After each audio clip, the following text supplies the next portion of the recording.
Hebreos capítulo 11, versículo 5.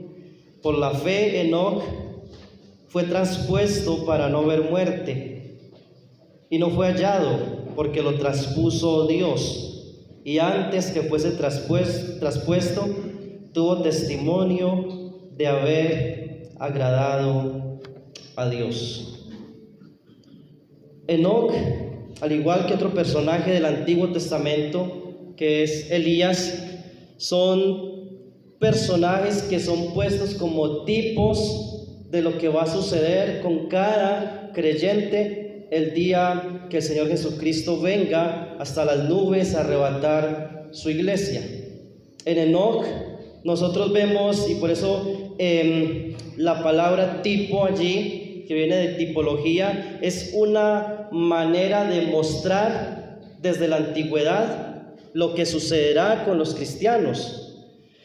Ahora, cuando nosotros nos metemos en el Nuevo Testamento, está muchísimo más claro el tema de la venida del Señor y el tema del arrebatamiento de la iglesia.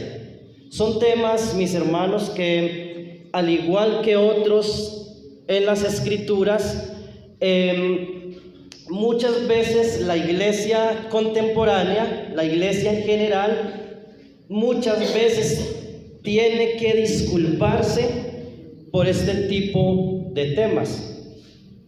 Es decir, hay temas que en las Escrituras que para muchos hermanos se convierten en temas bochornosos debido a el avance en unos casos de la tecnología o en el avance del modernismo. Estamos en una época o en una era conocida como el posmodernismo, donde muchas cosas, por ejemplo, en cuanto al pecado, muchas cosas han dejado de ser pecado, y si la iglesia, si un creyente se atreve a decir que algo es pecado, digamos el adulterio, la fornicación, el homosexualismo, entre otras cosas, esta persona está tildado de anticuado, de retrógrada y de muchas cosas por el estilo.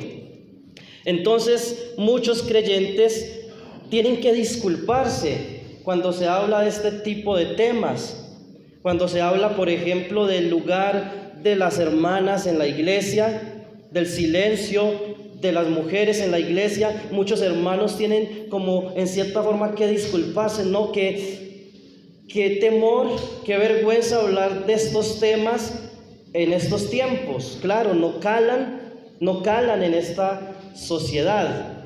Cuando hablamos, por ejemplo, del liderazgo masculino en la iglesia, cuando hablamos de, por ejemplo, la cubierta de la mujer en las reuniones de la iglesia, son temas que para muchos hermanos ya da vergüenza enseñarlos.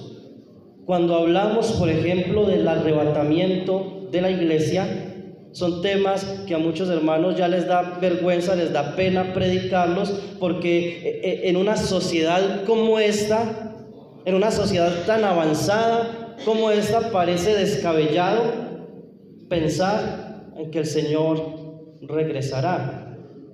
Dejémosle eso a hombres del siglo XVIII, donde hubo un gran avivamiento y un gran despertar en cuanto a este tema. Dejémosle eso a los creyentes del primer y segundo siglo, porque a partir del tercer siglo como que en cierta forma fue desapareciendo esa esperanza de la venida del Señor.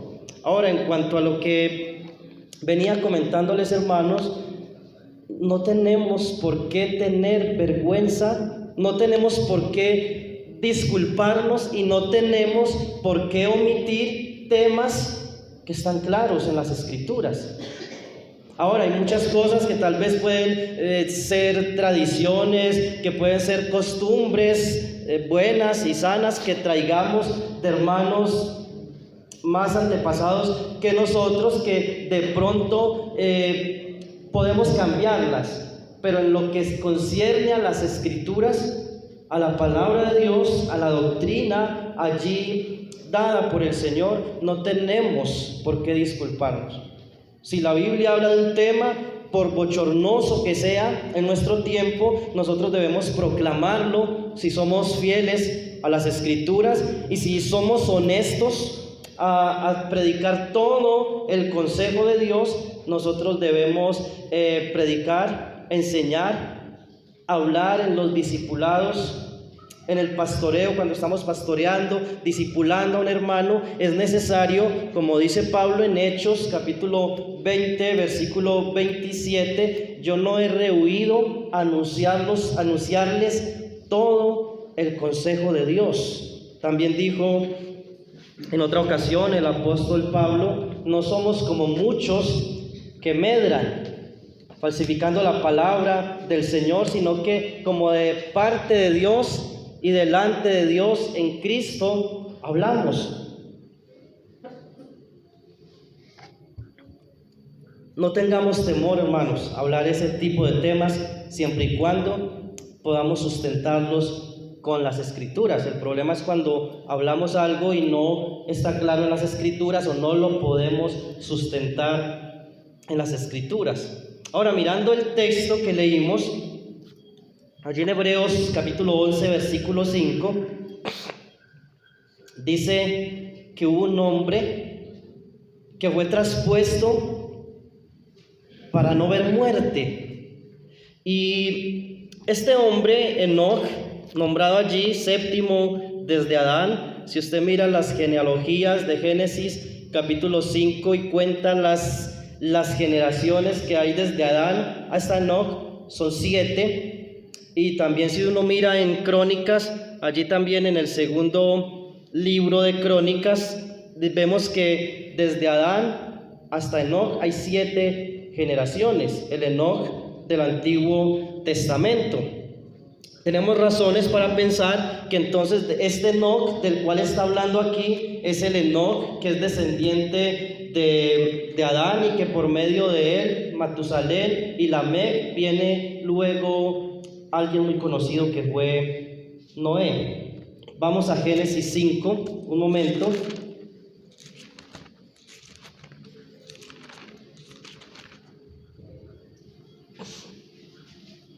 Antes de mirar este texto de Génesis 5, quiero dar lectura a un texto allí en Primero de Crónicas, capítulo 1. Primero de Crónicas, capítulo 1, versículo 1. Doy lectura. Dice: Adán, Set, Enos, Cainán, Maalaleel, Jared. Versículo 3 aparece Enoc. Si uno cuenta, son 7 con Enoc en esta lista de Crónicas. Y en Génesis nosotros tenemos una genealogía más ampliada que la de Crónicas, donde narra los nombres, las edades en las cuales engendraron su primer hijo y la edad de la cual estos hombres murieron. Mencionan el versículo 3 a Set, mencionan el versículo 6 a Enos, versículo 9 a Cainán, versículo 12 a Maalaleel, versículo 15 a Jared, versículo 18 a Enoc. Y en el versículo 21 amplía sobre este personaje y dice: vivió Enoc 65 años y engendró a Matusalén. Versículo 22. Y caminó Enoc con Dios después que engendró a Matusalén 300 años y engendró hijos e hijas, y fueron todos los días de Enoc 365 años. Caminó pues Enoc con Dios y desapareció porque le llevó Dios. Le llevó Dios. El texto de Hebreos, muchísimos siglos después, el autor de Hebreos, cuando está hablando en aquel capítulo de la fe, de aquellos hombres que vencieron y que triunfaron por la fe que tuvieron en Dios, no se podía escapar en esta lista del autor de Hebreos, Enoc. Ahora pensamos en este hombre y solo aparece 4 veces en las Escrituras. En Génesis capítulo 5, aparece en Primera de Crónicas capítulo 1, luego en el Nuevo Testamento lo tenemos en el libro de Hebreos capítulo 11, y luego más adelante va a aparecer en la carta de Judas versículo 14. 4 veces, muy poco mencionado, porque en cada una de estas citas se habla muy poco de Enoc. Solamente en Génesis y en Crónicas está hablando de una descendencia, de una genealogía, la cual lo incluye a él. Génesis dice, desapareció porque lo llevó Dios. Caminó con Dios y desapareció porque lo llevó Dios. Ahora, cuando miramos el texto que citamos al inicio de Hebreos, dice que fue por la fe. O sea, que Enoc era un hombre de fe, que Enoc creyó a Dios, que Enoc dice que fue traspuesto y tuvo testimonio de haber agradado a Dios. De los otros hombres de la lista se dice, nacieron, engendraron hijos y murieron. Usted puede ver la lista allí en Génesis. Nacieron, engendraron hijos y murieron. Pero cuando se trata de Enoc, dice que este hombre desapareció, Dios se lo llevó. Pero el libro de Hebreos nos amplía y dice, este hombre era un hombre de fe, era un hombre que creyó en Dios, era un hombre que le creyó a Dios. Y tal vez no había mucha información, mucha doctrina o teología en aquel tiempo. Estamos en los inicios, solo han pasado 7 generaciones contándolo a él. Ha pasado la verdad mucho tiempo, pero muy pocas generaciones, y no había un Antiguo Testamento como en el caso de los que vivieron en los tiempos del Señor Jesucristo, ni mucho menos pues una Biblia entera. Sin embargo, tenemos en él un hombre de fe. El otro texto, Judas, vamos allí un momento. Judas, versículo 14.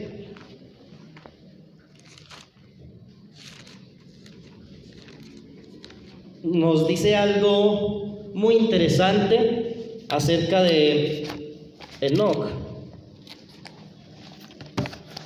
Judas, versículo 14. Dice la escritura, de estos también profetizó Enoc, séptimo desde Adán, diciendo, he aquí vino el Señor con sus santas decenas de millares. Verso 15, para hacer juicio contra todos y dejar convictos a todos los impíos de todas sus obras impías que han hecho impíamente, de todas las cosas duras que los pecadores impíos han hablado contra él. Este texto del libro de Judas, pues para muchos ha causado muchos problemas, porque realmente nosotros no tenemos en nuestra Biblia un libro escrito por Enoc. Ahora bien, hay un libro llamado Enoc que se le atribuye a Enoc, el Enoc de las Escrituras, el Enoc séptimo desde Adán, de donde proviene esta cita que Judas, el hermano del Señor Jesús, que escribe esta carta en contra de la apostasía y de los falsos maestros que habían en el tiempo de Judas, es decir, en el primer siglo, y que se levantarían luego. Judas acude a esta cita de un libro apócrifo llamado el libro de Enoc, y la cita es la que aparece en el versículo 14 y 15, donde dice que Enoc dijo, vino el Señor con sus santas decenas de millares. ¿Para qué? Para hacer juicio contra estos hombres impíos que rechazan al Señor, que hablan cosas duras contra el Señor y que viven en sus obras impías. El problema entonces para algunos es cómo es posible que nosotros creamos que un texto como estos haga parte de la palabra de Dios si es sacado de un libro apócrifo. Un libro apócrifo es un libro escondido, un libro que no hace parte del canon de las escrituras. Nuestro canon bíblico contiene 66 libros que todos ellos creemos que son inspirados por el Espíritu Santo y que se nos dieron no solamente al pueblo de Israel, sino que ahora se nos han sido dados a la iglesia, y el conjunto de estos libros forman la palabra de Dios. Ahora, no es la primera vez que un autor bíblico cita otro autor fuera de los autores bíblicos o alguna fuente extra para sustentar lo que está enseñando. Los autores del Antiguo Testamento en varias ocasiones ellos citaron otros libros de los cuales no tenemos señas en el día de hoy. Josué, por ejemplo, cita el libro de Jacer, aunque no lo tenemos. Él dice que en el libro de Jacer quedó escrito lo de las batallas del Señor ganadas en la toma de la tierra prometida. Luego otros autores del Antiguo Testamento citaron el libro de las batallas de Jehová, el libro de Ahías, vidente, y podemos ver en Crónicas, por ejemplo, que se citan muchos libros, el libro de Natán, profeta, que no los tenemos el día de hoy. Y en el Nuevo Testamento el apóstol Pablo a veces cita algunos escritores de la época. Por ejemplo, antes de Pablo, un hombre llamado Epiménides dijo: porque linaje suyo somos. Y eso era un lema en aquel entonces para decir: todos venimos del mismo Dios, linaje suyo somos. Luego Pablo, en su enseñanza en Atenas, en Hechos 17, él cita estas palabras. Dios entonces inspiró a Epiménides. No, este hombre no hablaba inspirado por el Espíritu Santo, pero Pablo, siendo inspirado por el Espíritu Santo, entiende que lo que este hombre dijo era una verdad y que quedó en las Escrituras como una verdad. Era parte de un himno en la época de Pablo, esta expresión allí en Efesios 5:14, donde dice: levántate tú que duermes, despiértate tú que duermes y levántate de los muertos y te alumbrará Cristo. Era un himno que cantaba la iglesia en los primeros años de su fundación, pero cuando Pablo escribe la carta a los Efesios, coloca esta estrofa de ese himno. Pero Pablo está escribiendo siendo inspirado por el Espíritu Santo, así que este versículo, aunque era parte de un himno, también es palabra de Dios por ser escrito por un hombre inspirado. De la misma manera, en Judas, versículo 14, cuando Judas cita a Enoc, aunque no tenemos el libro de Enoc, lo que se cita de Enoc es algo verdadero, y podemos estar seguros que lo que dicen estos dos versículos también son palabra de Dios, hacen parte de la palabra de Dios. ¿Y qué dice Enoc, Judas citando a Enoc? Dice que Enoc, séptimo desde Adán, dijo, versículo 14 de Judas: he aquí, vino el Señor con sus santas decenas de millares. Estamos hablando de un hombre que vivió mucho tiempo antes de la primera venida del Señor Jesucristo. Y si vivió mucho antes de la primera venida del Señor Jesucristo, pues muchísimo más lejos de la segunda venida del Señor Jesucristo. Sin embargo, Enoc creyó en algo que tal vez lo recibió por visión, tal vez escuchó a Dios diciéndoselo, No sabemos cómo Enoc recibe esta revelación, pero él estaba convencido que un día vendría el Señor con sus santas decenas de millares. Ahora, él no tenía mucha luz, él no tenía mucha información, porque el énfasis de Enoc es el juicio que traería Dios contra los impíos de todas las generaciones. El énfasis allí es el juicio. Sin embargo,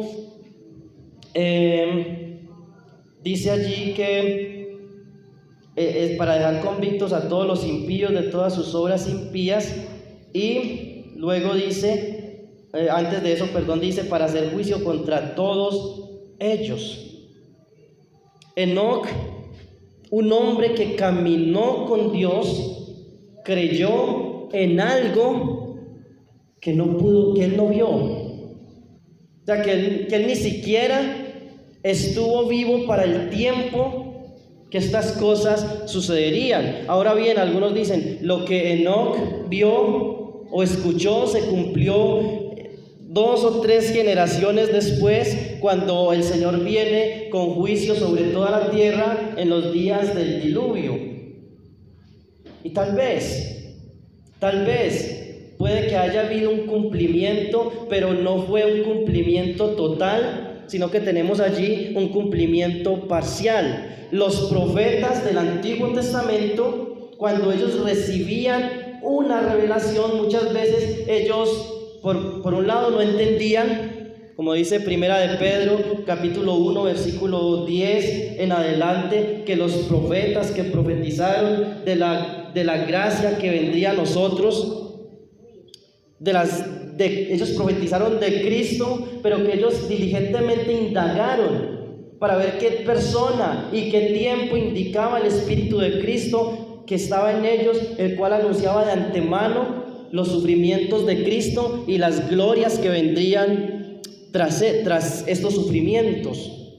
Dice Pedro, ellos no entendían muy bien lo que recibieron, ellos no entendieron lo que estaban escribiendo, y es que era difícil, era complicado para un profeta del Antiguo Testamento entender todo lo que ellos recibieron. Era complicado. Por eso los judíos en el tiempo del Señor Jesucristo, incluyendo aún los apóstoles en su primera etapa de ellos caminando con el Señor, ellos entendían y ellos creían que Jesús, siendo el Mesías, siendo el Cristo, Él vino y establecería inmediatamente su reino. Por eso Juan y Jacobo le dicen a su mamá, por favor dile al Señor que en su reino nos ponga uno a la derecha y otro a la izquierda. Por eso, aún después de la resurrección de Cristo, los apóstoles, algunos de ellos le preguntaron al Señor, ¿restaurarás el reino a Israel en este tiempo? Es decir, ahora que tú ya resucitaste, ahora sí comenzará el reino. ¿Por qué tenían esta cosmovisión los judíos? Porque ellos recibieron las profecías de la venida de Cristo, pero ellos no entendieron que esa venida y ese reino de Cristo estaba en diferentes etapas. En primer lugar, Él vendría como un siervo sufriente.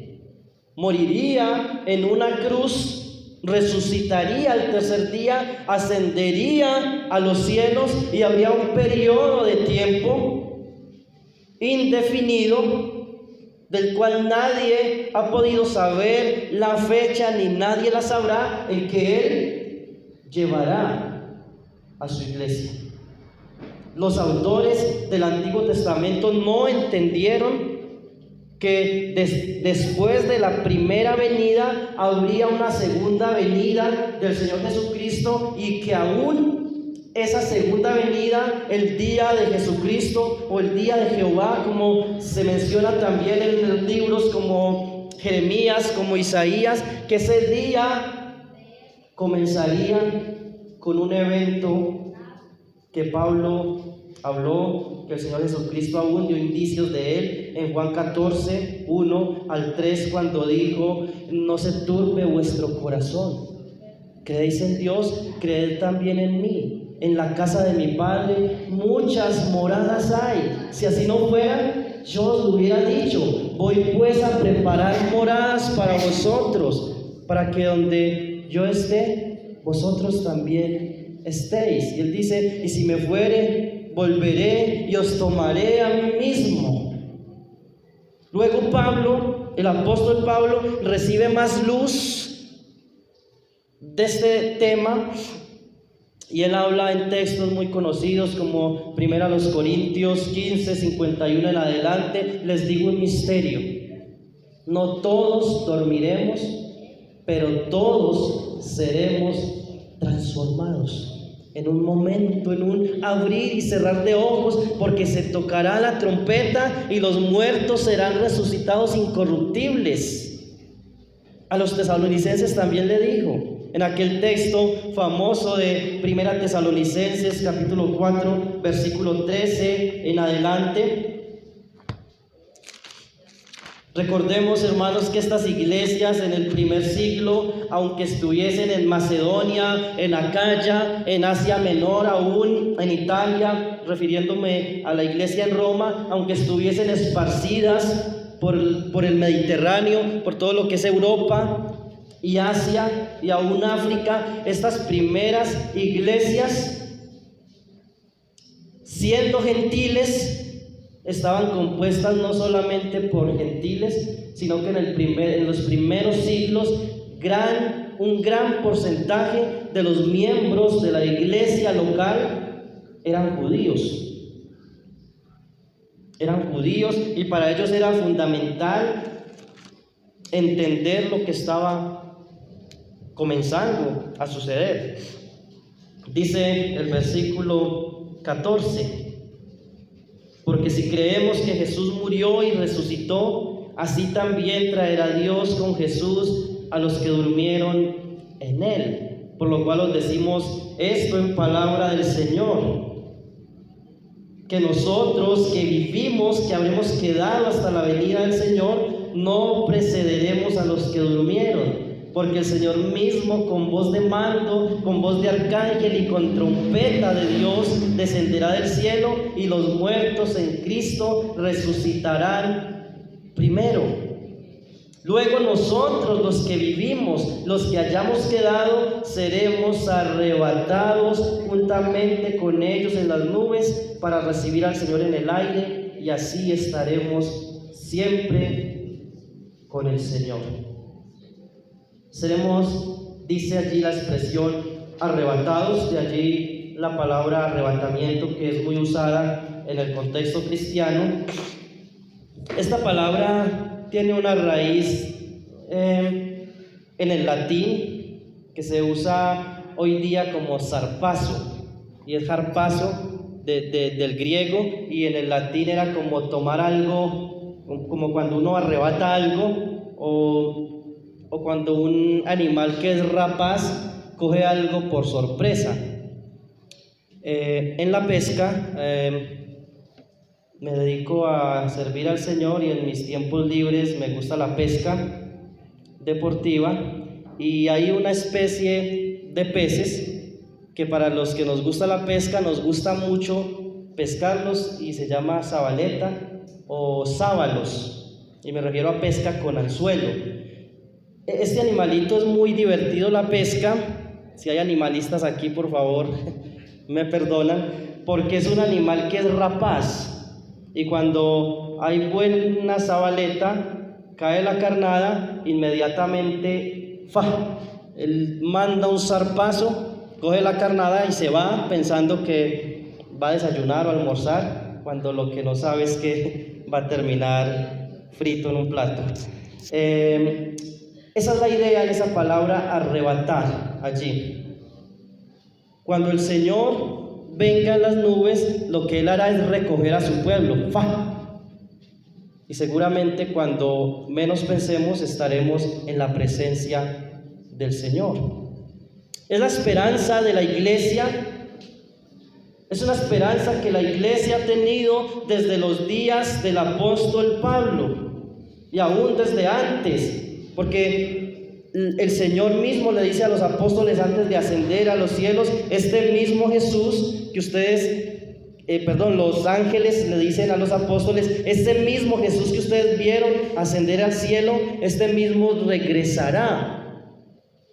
Pablo explica más ampliamente y dice, los creyentes, la iglesia, los que hayamos quedado vivos hasta ese día, seremos arrebatados juntamente con los que resuciten en las nubes para recibir al Señor, y allí estaremos siempre con Él. En otras versiones, la palabra arrebatados se traduce como levantados, y se traduce a veces para los que son resucitados, pero también para los que seamos, hablando como Pablo, ¿cierto? Con esa confianza y esa esperanza de que Él puede venir en cualquier momento. Cuando Él venga, seamos arrebatados. Pablo dice, seremos transformados. Ese es un momento. Y de ahí en adelante se desatará lo que se conoce como el día del Señor. Este mundo tendrá que ser juzgado. Pedro habla en 2 de Pedro capítulo 3 que este mundo va a ser pasado por fuego. Versículo 10 de 1 de Pedro 3, versículo 11 y 12 dice que las cosas ardiendo serán deshechas, los elementos ardiendo serán deshechos. Porque la tierra que ahora vemos, dice Pedro, no permanecerá así para siempre. El Señor hará cielo nuevo y tierra nueva, pero de los impíos, de los que rechazaron al Señor, de los que no subirán en las nubes, habrá un juicio.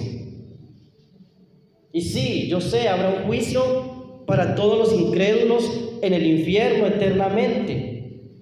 Ese es un juicio eterno.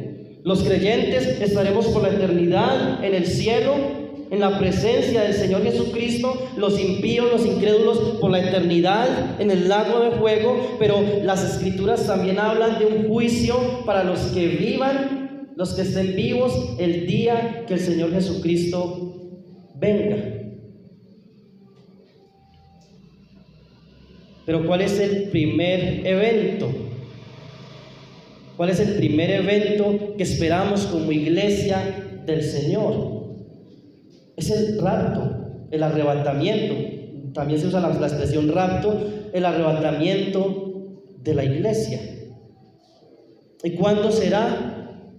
No lo sabemos, así como no sabremos cuándo será esa segunda venida en gloria del Señor Jesucristo, tampoco sabemos cuándo será el día en que la iglesia sea arrebatada. Ahora, Enoc, en su poca información, en su poco conocimiento que él tenía en cuanto a la venida del Señor, es más, Enoc sabía tal vez que vendría un redentor, pero no sabía cuándo iba a venir ese redentor. Así como Isaías, cuando habla del siervo sufriente, él no sabía cuándo iba a venir. Aunque hay profetas que hablan muy detalladamente y que algunos podían calcular cuándo vendría el Mesías. Daniel, por ejemplo, habla muy detalladamente de la primera venida de Cristo. No hay tiempo para adentrarnos allí, pero él habla de una profecía de 70 semanas y que habla que en el cumplimiento de la semana número 69 se le quitaría la vida al Mesías. Así que aunque habían profecías tan detalladas, la primera venida del Señor los cogió por sorpresa. Lo negaron, lo rechazaron. Muchos creyeron en Él después de que Él murió y resucitó. Entonces Enoc no tenía mucho conocimiento, mucha información, pero lo que él tenía, lo creía con todo su ser. Con todo su ser lo creía. Y en el texto de Hebreos, con el cual nosotros iniciamos, dice: Vamos nuevamente al primer texto, Hebreos 11:5.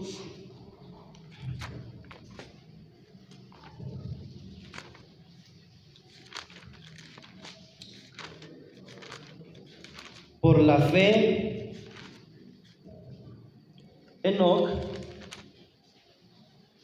fue traspuesto para no ver muerte, y no fue hallado porque lo traspuso Dios. Y antes que fuese traspuesto, noten, tuvo testimonio de haber agradado a Dios.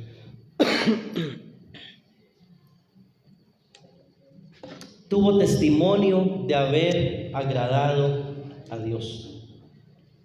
Enoc caminó con Dios, dice Moisés en Génesis 5. Y el autor de Hebreos dice: y fue traspuesto porque le llevó Dios y no fue hallado.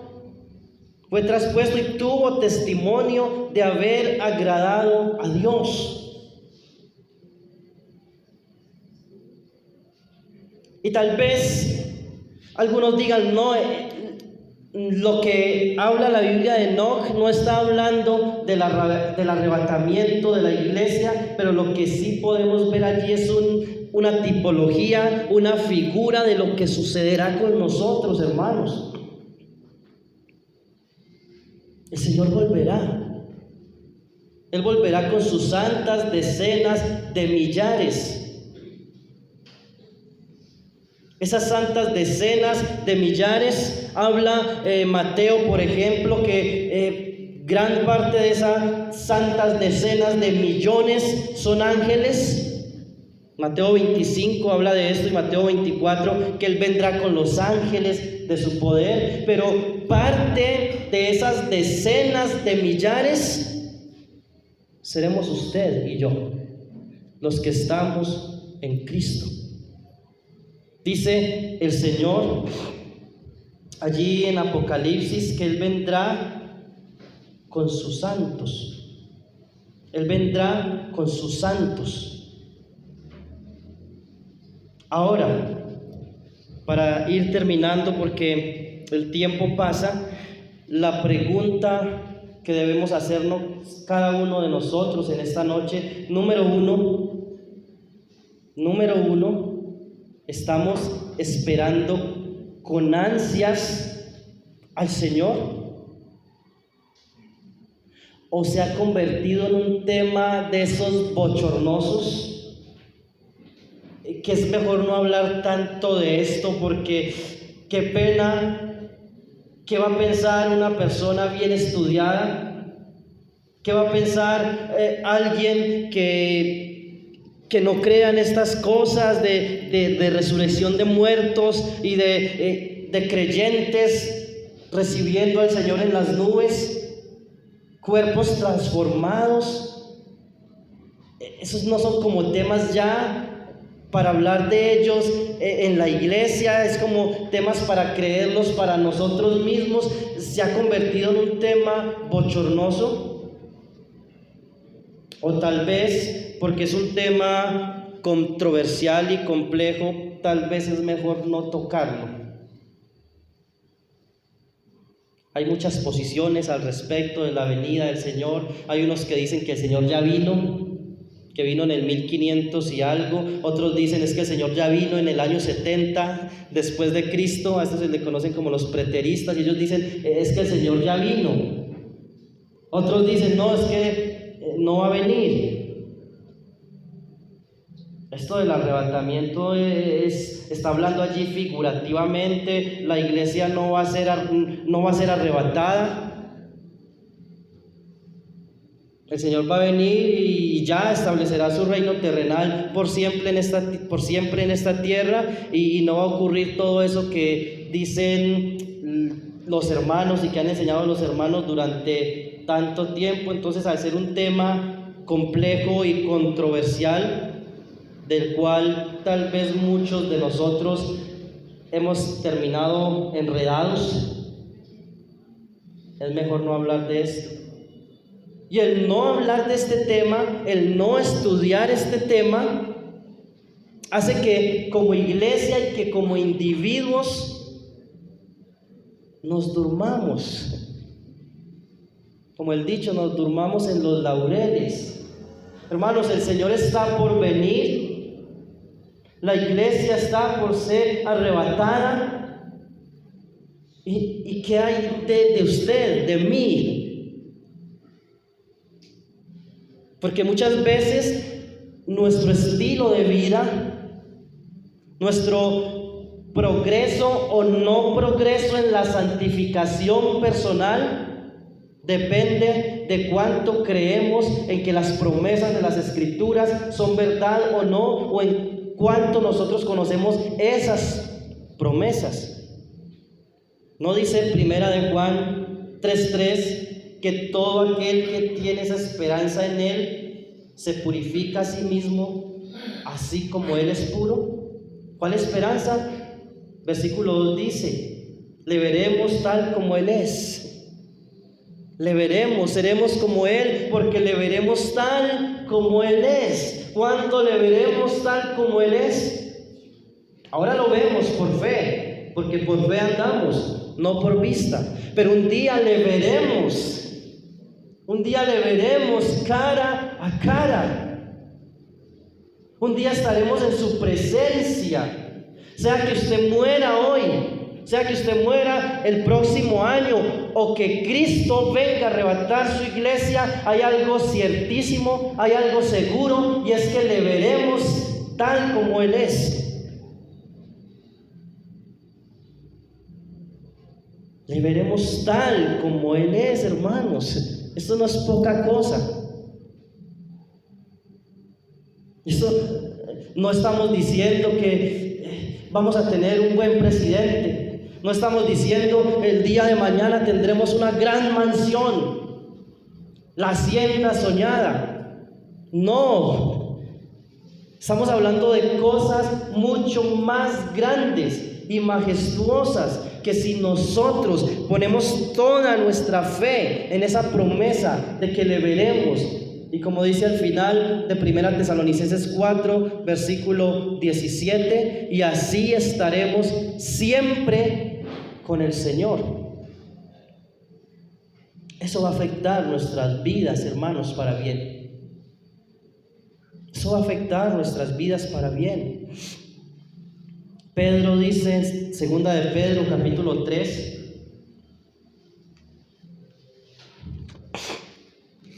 él está hablando allí de la necedad de nosotros aferrarnos a lo terrenal. La necedad de aferrarnos a lo terrenal, porque lo terrenal pasará. Sea que muramos, un evento que puede suceder en cualquiera de nosotros en cualquier momento, o sea que Cristo arrebate su iglesia, lo material se quedará. Entonces Pedro, en otras palabras, habla de esa necedad de estar aferrados a las cosas de esta vida que se van a quemar. Y por estar tan ocupados en las cosas de esta vida, nosotros no limpiemos nuestro corazón. Mire lo que dice allí en 1 de Pedro 3, desde el versículo 9, leámoslo desde el 9, que es un texto muy conocido, que dice: el Señor no retarda su promesa, según algunos la tienen por tardanza, sino que es paciente para con nosotros, no queriendo que ninguno perezca, sino que todos procedan al arrepentimiento. Verso 10: pero el día del Señor vendrá como ladrón en la noche, en el cual los cielos pasarán con grande estruendo, y los elementos ardiendo serán deshechos, y la tierra y las obras que en ella hay serán quemadas. Esto no es metáfora, hermanos. Esto no es parábola. Esto no es una analogía. Esto es algo que sucederá. Cristo arrebatará a su iglesia y se desatarán los juicios sobre esta tierra. Y al final dice que la tierra será quemada, los elementos ardiendo serán deshechos.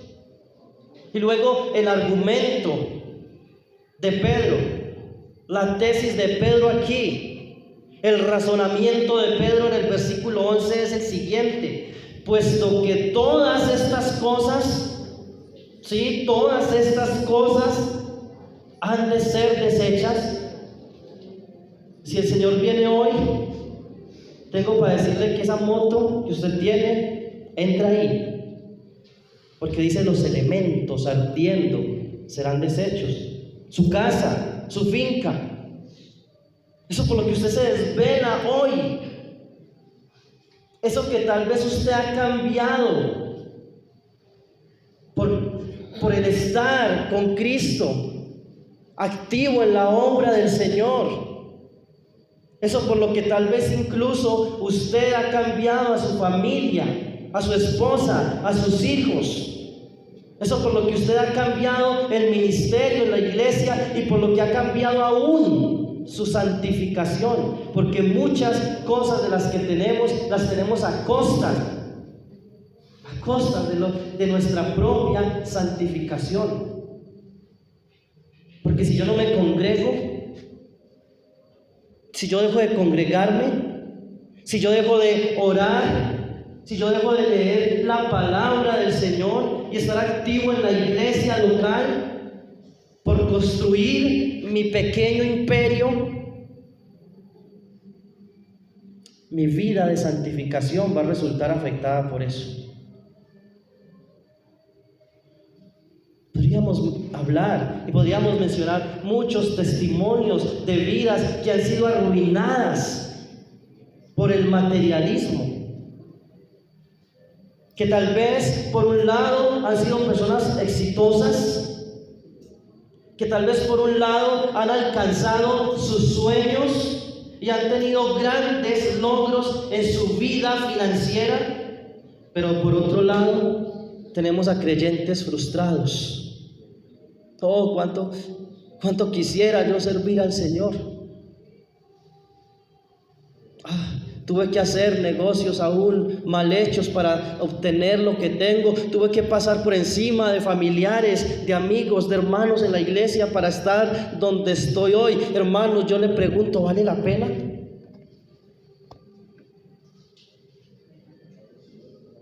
¿Vale la pena?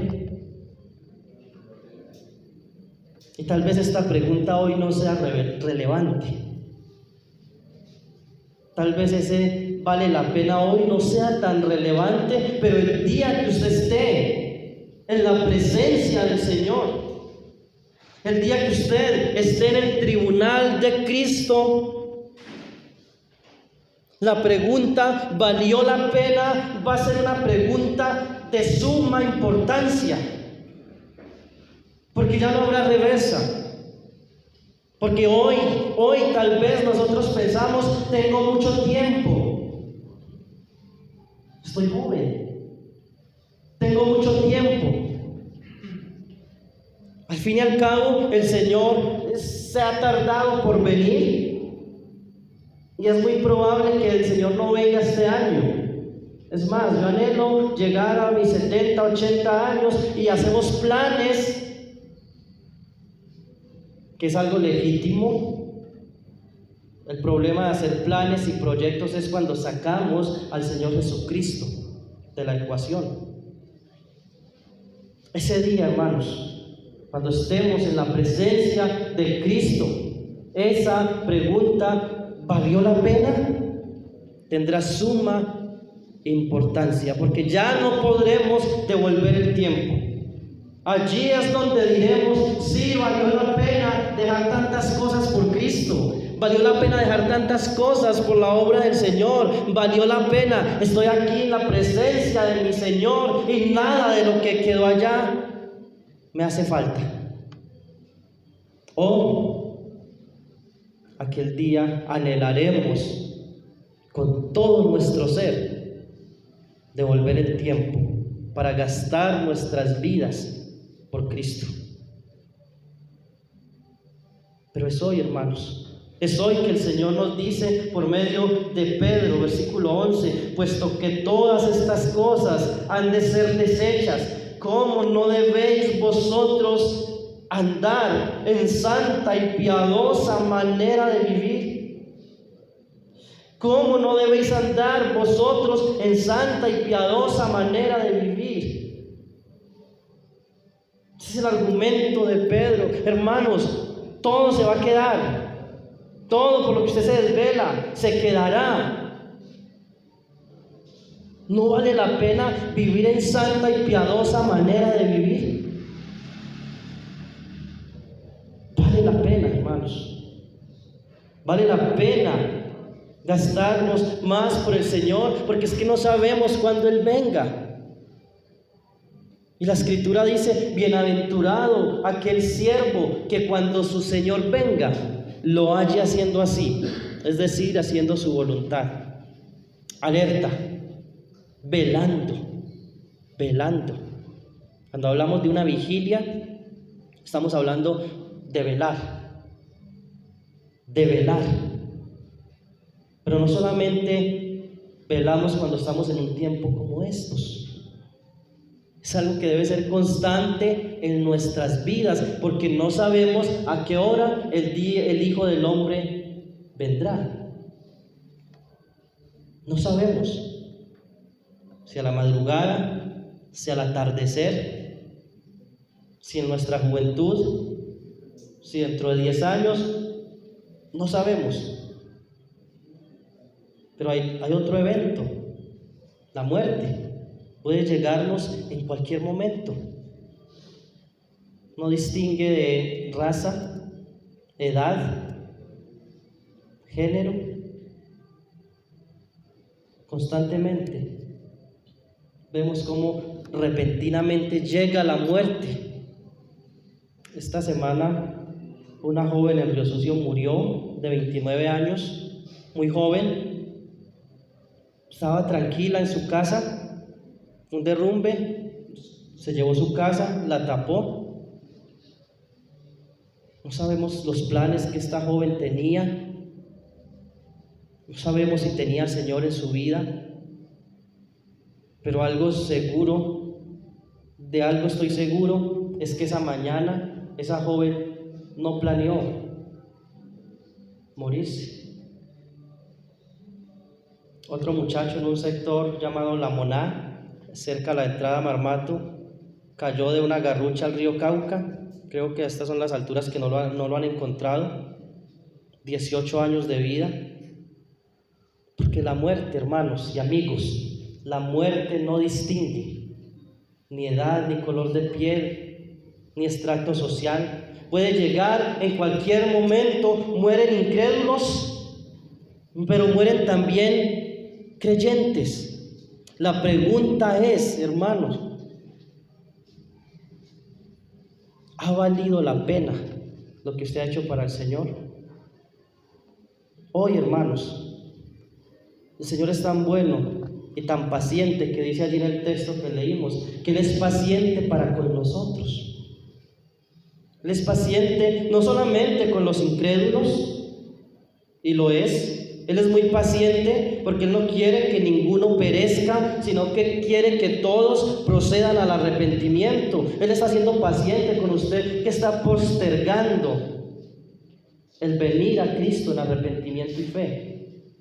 Pero con usted también, mi hermano y mi hermana, usted que ha postergado tanto el tiempo. No, es que cuando yo le voy a servir al Señor, cuando me jubile. Usted no sabe si se va a jubilar. No, es cuando mis hijos estén grandes, ahí sí yo le voy a servir al Señor. Usted no sabe, hermano, cuándo vendrá el Señor. Y si viene hoy, y si viene mañana. No sea que tengamos el síndrome del rico insensato, Aquel hombre que decía: oh, edificaré grandes graneros. Esto es lo que voy a hacer porque mi hacienda está produciendo mucho. Voy a edificar grandes graneros y voy a almacenar. Y cuando los tenga llenos, ahí sí voy a descansar. Y diré: alma, repósate. Muchos bienes tienes para muchos días.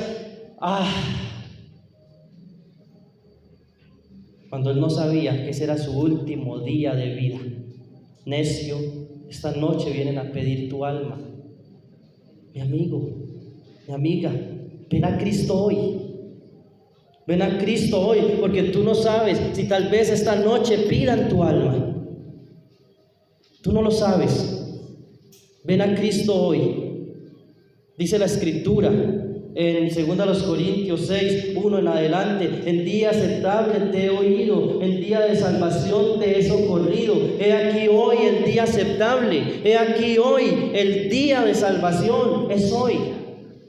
Cristo murió hace mucho tiempo por usted. Él hizo la obra para que usted, por fe en Él, tenga vida eterna, perdón de todos sus pecados y una herencia en los cielos. Y usted es mi hermano. El Señor ha sido tan paciente con usted y conmigo que no nos ha llevado aún, que nos tiene aquí con un propósito. Ese propósito por el cual el Señor te tiene aquí y por el cual Él no te llevó en el momento en que tú creíste, es para que tú le glorifiques en su servicio. Dice 1 Tesalonicenses capítulo 1 versículos 9 y 10 que Él nos salvó de los ídolos, que fuimos convertidos y salvados de los ídolos para servir al Dios vivo y verdadero. Ese es el propósito por el cual estamos aquí, para servir al Dios vivo y verdadero y esperar de los cielos a su Hijo, a Jesús, el cual nos libra de la ira venidera. Hermano, en su paciencia Él nos ha salvado. Él nos ha salvado de la ira venidera. Perdón. Él nos ha salvado de la ira venidera, del infierno, de la ira que vendrá sobre esta tierra. ¿Qué estamos haciendo nosotros? ¿Por qué Él no nos ha llevado? Porque tiene un propósito con usted y conmigo y está siendo paciente. Que el Señor nos ayude a mirar el ejemplo de Enoc, que nos deja una profecía, pero que nos da un ejemplo de un hombre que vivió por fe. Y su fe era una fe activa, que lo llevó a andar con Él, a caminar con Él. Que nuestra vida no sea un nació, engendró hijos y murió. Que nuestra vida sea caminó. El hermano fulano, el hermano Herman, el hermano Hernando caminó con Dios. Caminó porque fue un hombre, una mujer de fe. Le creyó a Dios. Hermanos, Cristo viene. Cristo viene. Mi amigo, Cristo viene. ¿Estás preparado? Ven a Él. Ven a Él, solo en Él hay salvación. Padre, te damos